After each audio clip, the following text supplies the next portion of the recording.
오늘 이 시간에는 본문 말씀 19절 보면은 말씀이 그를 단련하였도다 라고 19절에 말씀합니다. 19절 띄워줘 보세요. 말씀이 그를 단련하였도다. 그래서 말씀이 단련한 사람입니다. 한번 따라 하십시다. 말씀이 단련한 사람. 네. 자, 옆 사람을 눈으로 인사하면서 이렇게 서로 마음으로 복을 빌어줍니다. 말씀의 단련을 받아 큰 일을 하는 하나님의 사람들이 됩시다.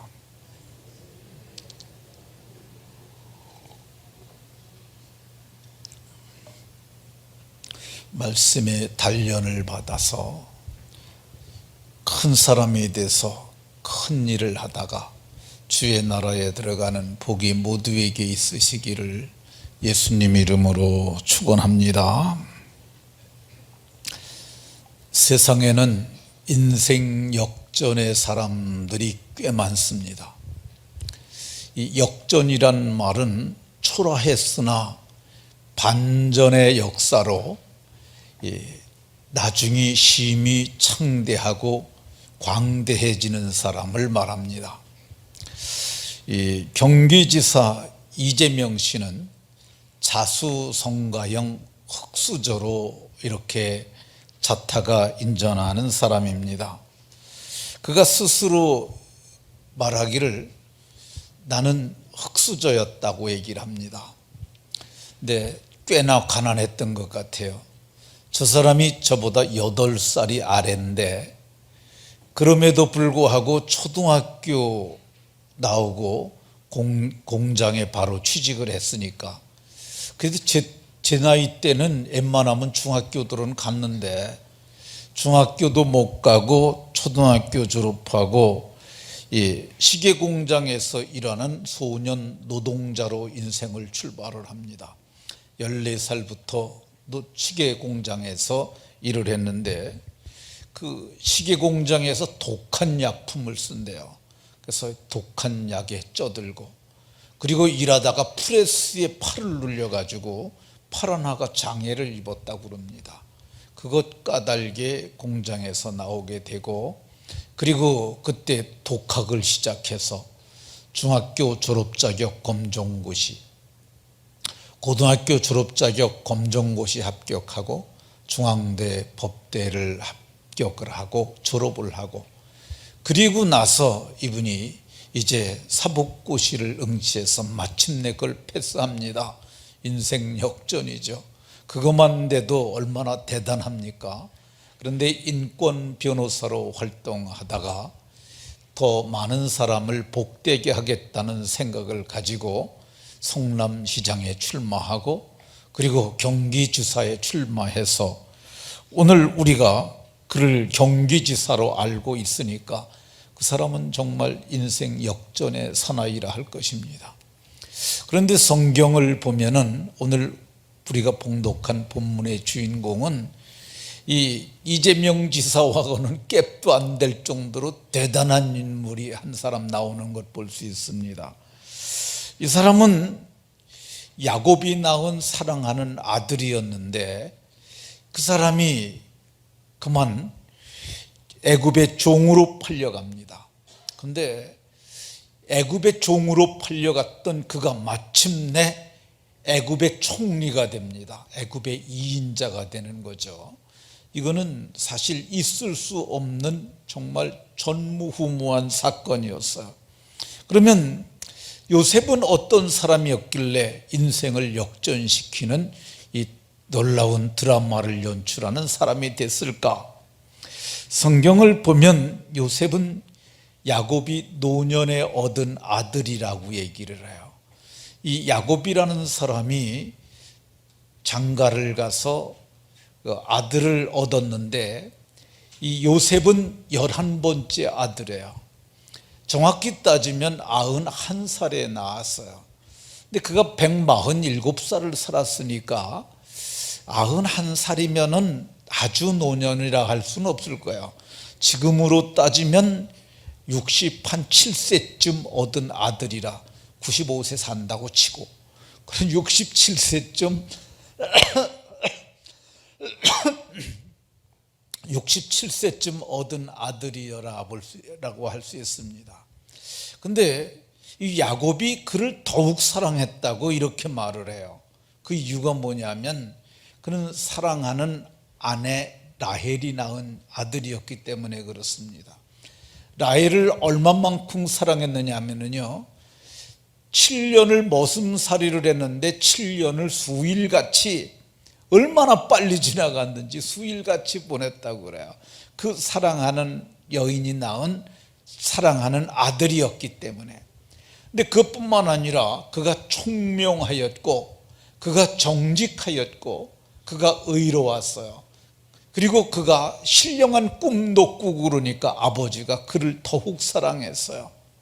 그래서 그는 그에게 채색옷, 이 채색옷을 우리는 오늘 다 입습니다만은 그때 당시는 이 옷을 짜는 그런 직조 기술도 떨어졌을 뿐만 아니라, 그리고 염색을 하는 그런 기술도 별로 없어서 채색옷은 아무나 입는 것이 아니었는데, 왕족들이 입었던, 상속자들이 입었던 그 옷을 지어 입혔던 것을 볼 수가 있습니다. 그런데 형제들이 그를 싫어해서, 그를 시기해서, 그가 아버지의 심부름으로 왔을 때 그를 구덩이에 던지고, 그리고 구덩이에서 며칠 있은 고반 죽은 그를 갖다 노예상들에게 팔아서 그가 애굽으로 끌려가서 애굽 사람 친위대장 보디발의 집에 노예로 들어가게 됩니다. 노예로 들어갔다가 약 13년, 약 7년여 만에, 약 7년입니다. 그 집안의 가정 총무가 돼요. 대단한 일을 이룬 거죠. 근데 7년여 만에 또 주인 마님을 강간하려다가 실패한 강간 미수범이라는 죄목을 가지고 그가 감옥에 들어가게 됩니다. 감옥에서 있다가 그 애굽의 대신들의 꿈을 해몽해 줬는데, 술 맡은 관원의 꿈을 해몽해 줬는데, 그가 요셉이 꿈을 해몽해 준 대로 그가 복직이 됩니다. 그리고 만 2년이 지났을 때 이 바로 황제가 꿈을 꿨는데 해석할 자가 없어요. 그때 술 맡은 관원이 얘기를 합니다. 내가 감옥에 있을 때 이 감옥에 죄수로 있었던 한 이방인이 있는데 그가 내 꿈을 해석해 줬고 그대로 되었습니다. 바로께서 꿈을 그에게 말하면은 그가 꿈을 해석할 것입니다. 그렇게 말해서 그가 바로의 부름을 받고, 그래서 수염을 깎고 옷을 갈아입고 바로 앞에 서게 되었다고 성경이 말씀합니다. 그랬더니 바로가 꿈을 얘기를 합니다. 내가 나일 강가에 서서 내가 보니 이 강에서 이 살지고 아름다운 7 암소가 나일강에서 나와서 이 나일강가에 있는 갈밭에서 갈대를 뜯어먹고 있었는데, 또 뒤에 약하고 힘이 흉악하고 파리한 7마리의 암소가 나오더니 그 약하고 파리하고 그 마른 7 암소가 살찐 암소 7마리를 다 잡아먹더라는 겁니다. 그리고 다시 잠이 들어 꿈을 꿨는데, 꿈에 보니 한 줄기에 무성하고 충실한 7 이삭이 나오고, 그리고 한 줄기에서 가늘고 동풍에 마른 빼짝 마른 7 이삭이 나왔는데, 그 마른 7 이삭이 충실한 좋은 7 이삭을 삼키고 말았더라. 이 꿈을 꿨다고 얘기를 했습니다. 내가 이 꿈을 꾸고 점술가들에게 꿈을 해석하라 했는데 그들이 능히 해석하지 못했는데 네가 이 꿈을 알겠느냐? 그랬더니 요셉이 말했어요. 그 꿈, 바로께서 꿈은 두 가지의 꿈을 꾸셨지만 실상은 하나입니다. 살진 7 암소도 7년이고, 그리고 흉악한 암소 7마리도 7년이고, 그리고 아름답고 실한 7 이삭도 7년이고, 그리고 파리하고 그리고 쇠약한 7 이삭도 7년이니 7년의 풍년이 있을 것이며 7년의 흉년이 있을 것인데, 바로께서는 이거를 잘 대비하시면 애굽이 망하지 않을 것입니다. 그러나 잘 대비하지 못하면 애굽이 망하게 될 겁니다. 이렇게 얘기를 했어요. 그러니까 대신들과 바로가 그 얘기를 듣고, 그러면 우리가 어떻게 하면 되겠느냐 이렇게 물었더니 요셉이 그때 얘기를 했어요. 첫째는 한 사람이 필요합니다. 지혜롭고 명철한 사람을 하나를 택해서 애굽을 다스리게 하십시오. 그러면 이 나라가 잘 될 것입니다. 두 번째는 정책이 중요한데, 지금 풍년이 지금부터 5년이 되는 동안 매년 모든 소출의 5분의 1을 걷어서 애굽 곳곳에 창고를 짓고 거기에다가 쌓아두게 되면은 7년의 풍년으로 7년의 흉년을 대비할 수 있을 것이라고 그렇게 말했습니다. 그랬더니 이 바로는 황제죠. 그리고 바로의 대신들도 이걸 좋게 여겼어요.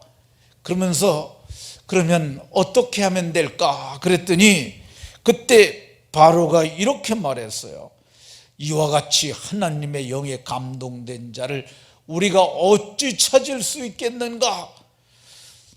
하나님이 이 모든 것을 너에게 보냈으니 너와 같이 지혜롭고 명철한 자가 없도다. 그러면서 말하기를 너는 내 집을 다스리도록 해라. 내가 너보다 높은 것은 보호자뿐이라고 이렇게 말하면서 그가 그의 가락지에 꼈던 인장반지, 결제권이에요. 옥새예요. 그러니까 우리는 옥새 이렇게 찍잖아요. 그리고 갖다 보관하면 잊어버릴 수 있으니까 이 왕이 되는 그날 끼워주는 거야. 선왕이 죽으면서 빼서 끼워주는 걸, 그걸 빼가지고 요셉의 손가락에 끼워줬어요. 그러면서 너는 애굽의 모든 결제권을 갖는다. 그리고 이 요셉의 옷을 벗기고 세마포 옷을 입었어요. 절대 군주들이 입었던 그 옷을 입힙니다. 그리고 목에 금사슬을 들이우고 너는 애굽을 총리하라. 그래서 애굽을 통치자로서 요셉이 세움을 입는데, 바로가 자기에게 있는 버금수레, 이 버금수레는 2호차라고 얘기를 하면 됩니다. 우리가 이런 말 하잖아요. 저거 왕에게 버금가는 지위야. 그게 비슷하다는 뜻이야. 두 번째, 그러니까 자기에게 있는 두 번째 수레를 그에게 내주면서 너는 애굽을 총리하라. 그랬더니 요셉이 그때부터 이 애굽의 전 국토를 다니면서 돌아본 후에 각 가는 곳마다 창고 지을 곳을 지정하고, 그래서 창고를 짓고 그때부터 애굽의 2인자가 돼서 애굽을 총리했던 것을 볼 수가 있습니다. 어떻게 요셉이 노예 출신 제수가 총리가 될 수 있었겠습니까? 어떤 분들은 그렇게 말하는 사람이 있어요. 그거 꿈을 잘 해몽해서 그렇게 됐다고. 절대 이런 말에 여러분들 그걸 정답으로 알면 안 됩니다. 오늘 성경에 보면 누구도 요셉이 꿈의 몽을 잘했기 때문에 총리가 됐다는 말을 하질 않아요. 그는 꿈의 몽을 잘했다면은 그건 무당과 같은 것들이죠. 그리고 그것만 했다면은 상이나 받고 말지 어떻게 총리를 하겠어요? 오늘 바로와 그의 신하들이 그를 총리를 삼은 것은 하나님의 영에 감동된 자였기 때문에 그렇습니다. 그들이 보고 야, 이와 같이 하나님의 영에 감동된 사람이 있을 수가 있겠느냐. 그리고 이런 사람은 찾을 수가 없는 유일무이한 사람이라고 그래서, 유일한 사람, 어떻게 이런 사람을 찾을 수가 있겠는가. 그리고 이 요셉을 보고 하나님이 모든 것을 다 보이신 그 사람은 하나님의 지혜를 가진 사람이라고 그렇게 판단을 했어요. 그리고 지혜롭고 명철한 자기 때문에 총리로 세운 것이라고 말합니다. 그가 또 이렇게 얘기를 하잖아요. 애굽의 경제 정책을 다 알아요. 그래서 애굽에서 곡물을 생산한 것을 그들에게 얼마를 거두는 것인지 적절한 것인지 그걸 답을 알고 제시하는 그 경제 정책을 보고 정말 저 사람은 대단한 사람이다, 그렇게 안 거야. 그러니까 그가 애굽을 총리할 수 있었던 거죠. 오늘 우리가 봉독한 본문에도 보게 되면 그가 이 22절에도 보면 뭐라고 그러냐면, 요셉이 모든 신하를 다스리고 지혜로 장로들을 교훈하였도다. 지혜로 장로들, 애굽의 장로들은 대단한 사람들이에요. 모세도 애굽의 학술을 다 배워 알았다고 그랬는데 그 나라에는 학문도 크고 깊고 지혜로운 자들도 많았는데 그들을 다 통치할 수 있었던 것은 그에게 하나님이 주신 지혜와 명철이 그에게 있었기 때문인 줄로 깨달으시기 바랍니다. 오늘 우리도 유력한 자가 되고 유능한 자가 되려면 이게 좀 등게 있어야 돼요. 등게.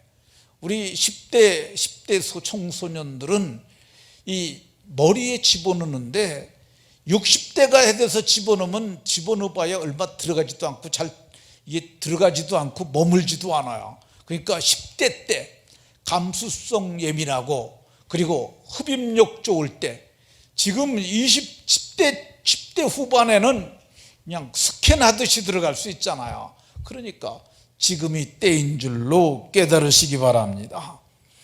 요셉은 어떻게 너와 같은 자가 없다, 이 말은 절대 인간이라는 거예요. 비교할 수 없는 인간이 될 수 있었을까. 19절에 보면 그의 말씀이 그를 단련하였도다, 이렇게 말합니다. 그러니까 말씀의 단련을 받았기 때문에 그가 그렇게 훌륭한 하나님의 사람이 될 수 있었어요. 이 단련이라는 말은 히브리 말로는 차라프라는 단어인데 이게 일련의 과정을 설명하는 그런 단어예요. 그 장인이 어떤 그릇을 만들겠다고 뜻을 정하고 그릇이 나오기까지, 완성되기까지의 재련 과정, 이걸 단련이라고 얘기를 해요. 이게 원래 대장장이 용어예요. 그러니까 대장장이들이 목적을 가지고 그래서 녹여서 그릇을 주조해서 마침내 완제품이 나오기까지. 그러니까 하나님이 요셉에게 목적을 가지고 그를 단련해 가셨다는 것입니다. 그러면 장인이 명품을 만들어내듯이 요셉을 어떻게 만들었느냐? 하나님은 토기장이라고 얘기를 해요. 토기장이는 토기를 만드는 사람이죠. 토기장이가 귀히 쓰는 그릇도 만들 수 있고 천이 쓰는 그릇도 만들 수 있는데 하나님께서 요셉에게 귀히 쓰임 받는 그런 그릇으로 만들기로 작정하시고 그를 빚어갔다는 거야.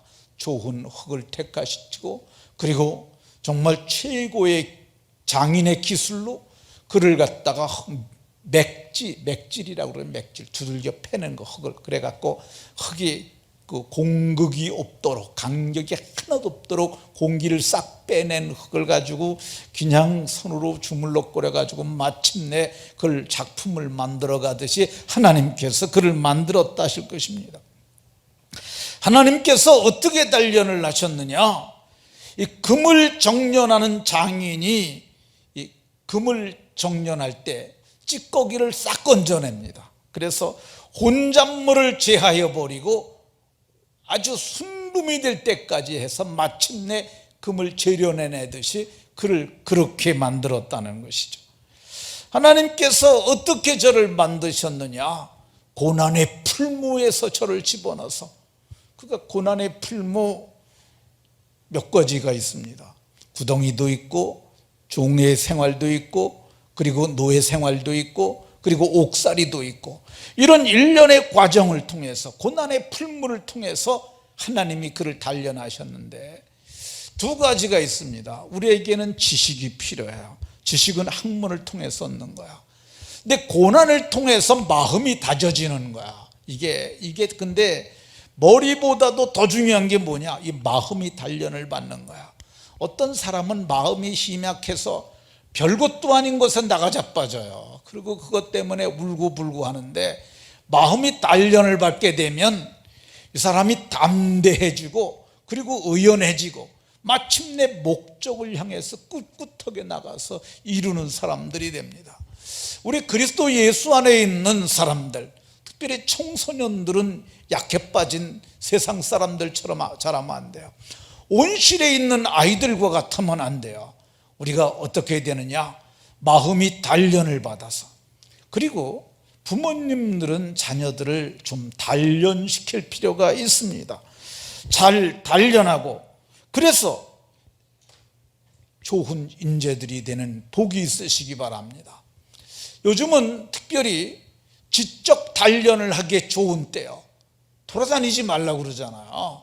이참에 그러면 공부하면 되지, 그렇잖아요. 돌아다니지 말라는데 이참에 공부하면 되지. 운동도 집에서 엎드려서 공부하다가 힘들면 팔굽혀펴기 300개 하고 또 일어나서 또 공부하다가 또 문에다가 이렇게 턱걸이 하는 거 매달아 놓고 턱걸이 300개 하고 또 공부하고, 그러면 체력 단련하면서 이거 다 되는 거지. 근데 그걸 못 견디게 되면은 이게 하나님이 기뻐하는 사람, 가문의 영광을 드러낼 자, 교회가 자랑하는 자가 될 수가 없어요. 보통 사람들처럼 하게 되면 보통 사람들밖에 안 돼요. 조금 더 해야 합니다. 그게 차이가 조금 있어요. 제가 신대원 들어가서 장학금을 3번을 받았어요. 근데 한 번 받게 되니까 계속 받게 되더라고. 근데 그게 조금 더 하면 되는 거야. 조금 더. 다 요만큼씩 밖에 안 해요. 근데 요만큼만 더 올라가면은 그럼 되는 거야. 그리고 공부를 할 때 어떻게 하면 될까, 이렇게 생각하면서 하는 게 중요해요. 어떻게 하면 될까. 저는 그 공부를 하는 것을 신학대학원에 가서 안현필 선생에게 배운 거, 대학부 때 배운 거, 그걸 거기서 써봤더니 그게 되더라고요. 안현필 선생이라고 쓴 그 영어 실력 기초, 영어 연구, 그런 책이 있는데, 거기 보면은 그 양반이 그걸 얘기를 해요. 네가 다 아는 건 동그라미를 치고 그 다음엔 그거 공부하지 마라. 그리고 공부를 했는데 이게 좀 확실하게 이해가 안 되면 그건 세모를 쳐놔라. 그리고 전혀 안 되는 거는 고표를 쳐놔라. 그래가지고 그 다음번에는 세모가 동그라미 되고 고표가 세모가 되고, 나중에 세모가 맞아 동그라미가 되면은 그러면 다 된 거라는 거죠. 그러니까 이걸 반복 학습을 통해서 그걸 하라고 그러는데, 제가 해보니까 공부는 반복 학습이, 그러니까 오늘 다 했는데 내일 되면 또 잊어버려요. 그럼 내일 한번 훑어만 지나가도 그 머릿속에 이게 남는 거죠. 어쨌든 보통 사람들처럼 하면 보통 사람밖에 되지 않는다. 우리 채집사 아들 무슨 말인지 알았죠? 그래. 공부 열심히 하고 있어요. 그래서 좋은 일이 있기를 바랍니다. 그러면 하나님께서 말씀이 저를 단련했다고 그랬는데, 말씀이 어디서 단련했을까? 성경을 보면은 요셉이 종으로 팔렸다고 얘기를 하고 있습니다. 한 사람을 앞서 보내셨으니 요셉이 종으로 팔렸다. 그러면 요셉이 종으로 팔리기 전에 먼저 그게 구덩이에 던져지는 사건이 있는데, 구덩이에 던져진 걸 건져서 종으로 팔린 거죠. 근데 그 구덩이가 어떤 구덩이냐 하면은요, 그 구덩이 속에는 물은 없었다고 얘기를 합니다. 그러나 나올 수는 없어요. 그래서 그걸 사망의 구덩이라고 이렇게 말을 해요. 왜 그러냐면 석회암이 빗물에 의해서 호리병처럼 위에는 구멍은 조그만데 이렇게 생긴 거야. 그러니 이걸 뭔 수로 올라가요? 메뚜기도 아니고 그걸 뛰어 올라갈 방법이 없잖아요. 근데 성경을 보면은 요셉은 거기서도 낙심하지 아니하고 뭐했냐? 애걸할 때, 우리에게 애걸할 때 그 형들이 왔을 적에 그들을 감옥에 가둬요. 감옥에. 형들이 애굽에 곡물을 사러 왔는데 가나안 땅에 먹을 게 없어서 그랬더니 형들을 감옥에 가뒀더니 감옥에 갇힌 지 사흘 만에 사흘이 되니까 그들이 생각을 한 거야. 우리가 옛날에 우리 동생 요셉을 구덩이에 던져놓고 그가 울면서 애걸해도 우리가 돌아보지 아니하였더니 그 괴로움을 돌아보지 아니하였더니 오늘 이 일이 우리에게 당했다고 그들이 그렇게 표현을 해요. 그러니까 거기서 아마도 사흘, 저들을 사흘 가뒀더니 사흘 만에 그런 독백을 하잖아요. 그래서 사흘 만에 사흘 동안 그 구덩이 속에 있었던 것 같아요. 근데 이 사흘이 뭐냐? 저는 사망체험이라고 말합니다. 사망체험. 그러니까 사흘이 죽음을 경험하기에 충분한 시간이죠. 사흘 동안 먹지도 않고 마시지도 아니하고 그리고 환경은 도저히 나갈 수 없는 이 환경이고 아무리 외쳐도 형들은 대답하지 않고 아무도 돌아보지 않는 이 사망의 구덩이, 이 사망 경험이 그의 마음을 한번 단련하는 거죠. 인생에서 죽음을 경험하는 것, 그것이 의식적일 수 있어요. 실제 몸으로 죽음을 경험할 수도 있지만은 절망으로, 극도의 절망으로 사망의 그 경험을 하게 되는 것, 이게 마음이 단련이 되는 겁니다. 그렇다고 여러분들에게 굳이 죽음 연습을 하라는 말이 아닙니다. 어떤 분들은 사망 체험을 한다고 관 속에 들어가서 하룻밤 자는 사람도 있다는데 그거는 괜찮은 것 같아요. 그것까진 괜찮은데 또 사망 체험한다고 쥐약을 먹든지 농약을 먹든지 그런 끔찍한 일은 하면 안 됩니다. 어쨌든 이 사망 경험을 하는 것은 굉장히 사람에게 영적으로 정신적으로 유익합니다. 우리나라에 큰 일을 했던 대단한 사람들이 다 이런 경험을 많이 한 사람들이에요. 교계만 보더라도 김창인 목사님 폐병 환자였었죠. 한경직 목사님 폐병 환자였었죠. 조용기 목사님 폐병 환자였었죠.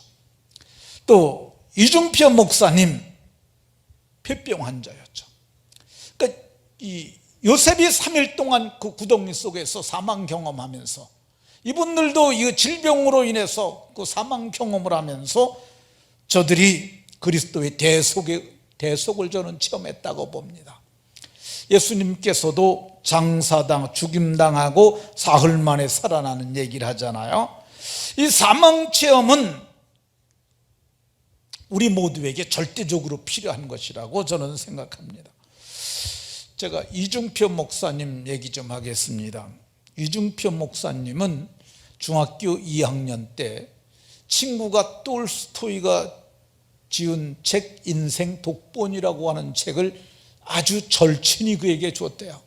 그래서 그 책을 읽어봤는데 거기 석가 얘기도 나오고 공자 얘기도 나오고 예수님 얘기도 나왔는데 자기가 보니까 예수님 얘기가 제일 좋더래요.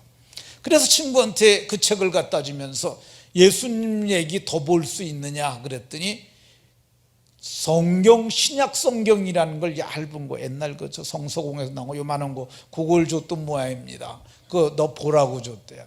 근데 그걸 읽는데 누가복음 16장을 읽는데 부자와 거지 그 비유에서 나사로가 천국 가고 그 지옥에 부자가 그 들어가서 고통당한다는 그 모습을 볼 때 마음에 그랬대요. 아, 꼭 예수님은 믿어야 할 뿐이구나 그렇게 생각했다는 겁니다. 근데 마음으로 예수님 믿겠다고 결심을 하기는 했는데 교회는 안 나갔어요. 고등학교 2학년 됐을 때 몸이 안 좋더래요. 몸이 으슬으슬하기도 하고 기침도 나오고 근데 뭐 옛날에 병원 애들 갔나요? 근데 어느 날 아침에 일어나서 기침이 나서 근데 뭐가 나오는 것 같아 딱 보니까 피가 나오는 거야. 얼마나 자기 몸에서 피가 나오면 뭐가 뭐 안에 문제가 있으니까 나오는 거 아니겠어요? 얼마나 놀랬겠어요. 그래도 나련히 하고 그랬는데 점점 이게 많이 나와가지고 그래서 병원을 갔습니다. 병원에 가서 엑스레이를 찍었는데 폐가 구멍이 뚫려져 가지고 거기서 출혈이 있는 거라 그러면서 약 먹으라고 약을 줬대요. 근데 약을 먹었는데도 하나도 낫질 않는 거예요. 근데 그때 당시만 하더라도 20세기 초에 가장 많이 사람이 죽은 게 폐결핵이래요. 10억이 죽었다고 그럽니다. 근데 7명이 걸리면 그 중에 1명은 반드시 죽었대요. 7대1이에요. 근데 자기가 보니까 자기는 이미 상태가 기운 것 같은 생각이 들어가지고 약국에 가서 수면제를 사서 맞어요. 그래가지고 이제 그걸 막아주고 와서 저녁에 이걸 먹고 내가 죽으면은 병으로 죽는 것보다 잠자다 죽으면 편하게 잘 죽지 않겠나. 그래서 이걸 입으로 넣으려고 눈을 감고 이렇게 하는데 눈앞에 누가복음 16장에 지옥의 그 참상이 떠오르는데 불 속에서 사람들이 살려달라고 혀끝에다가 손가락에 물을 찍어서 달라 그 참상이 보이는데 도저히 못 죽겠더래요. 아휴, 그럼 내가 이거 먹고 죽으면 지옥 갈까? 그래도 병 들어 주는 것보다 이거 먹고 죽는 게 낫지. 이게 또 집어넣으려고 눈만 감으면 몇 번 그러다가 아휴, 도저히 못 죽겠다. 그래가지고 고향집으로 내려갑니다. 그래서 부모님에게 나 폐병 걸렸다고 얘기를 하고, 그리고 이 폐병을 치료하려고 그러는데 마침 그 동네에 있는 교회에서 부흥회를 했대요. 부흥회를 가가지고 예수님이 고쳐준다는 얘기를 들은 거야. 야, 예수님이 고쳐준다 그러면 내가 한번 예수님에게 매달려 보자. 그리고 새벽 기도를 나가기 시작을 했어요. 그리고 예수님이 정말 고쳐주시기만 하면 내 인생을 다 예수님께 드리겠다고 소원을 합니다. 그래서 몇 달 만에 그가 회복이 됐어요. 그래서 신학교를 가고, 그리고 그 사람이 목사가 되게 됐습니다. 그가 사망체험을 한 거죠. 인생의 사망체험. 인생에게 사망체험은 참으로 중요합니다. 그래서 인생의 사망체험을 하고 나서 그의 인생이 이제 그리스도를 위한 헌신의 삶으로 아주 변화가 되죠. 이분은 사망체험을 인생 가운데 몇 번을 하세요. 그래서 그분이 쓴 책 중에 나는 죽어도 행복합니다, 그런 책이 있어요. 그걸 축복합니다. 그래서 우리는 축복한다고 그러잖아요. 저 양반은 축복합니다. 죽어도 행복합니다, 축복이라고 얘기를 했어요. 그리고 이 양반이 실제 목회를 하면서 은혜를 받아요. 그래가지고 이분이 별세, 우리 죽는 걸 별세상을 구별이 되는 거 별세라고 그러잖아요. 별세 신앙이라는 자기 신앙을 만들어냅니다. 근데 이분이 이걸 만들어내기까지 죽는 경험을 여러 번 해요. 그러니까 이게 몸이 죽는 것도 경험을 하지만은 의식적으로 죽는 경험을 또 여러 번 합니다. 그분이 처음에 시골 교회를 부임해 갔어요. 근데 시골 교회를 부임을 해 갔는데 갈 때 그러더래요. 거기 센 분이 한 분 계시다고, 그분을 조심하라고. 그래서 갔는데 진짜 센 분이 한 분 계시더래요. 그분이 사사건건 잔소리를 하는데 정말 목회하기 힘들더래요. 그래서 가서 얼마 지나지 않아서 기도 제목이 하나님, 저 사람 때문에 목회하기 힘들어요. 어떡해요? 그러다가 이제 기도가 발전을 합니다. 하나님, 그 가시같이 날마다 나를 찌르는 분을 다른 데로 좀 보내주시라고. 그랬더니 하나님이 말씀하셨대요. 종아, 그가 갈 데가 어디 있겠느냐? 다른 데 가면 받아주겠니? 안 된다. 네가 데리고 목회하라.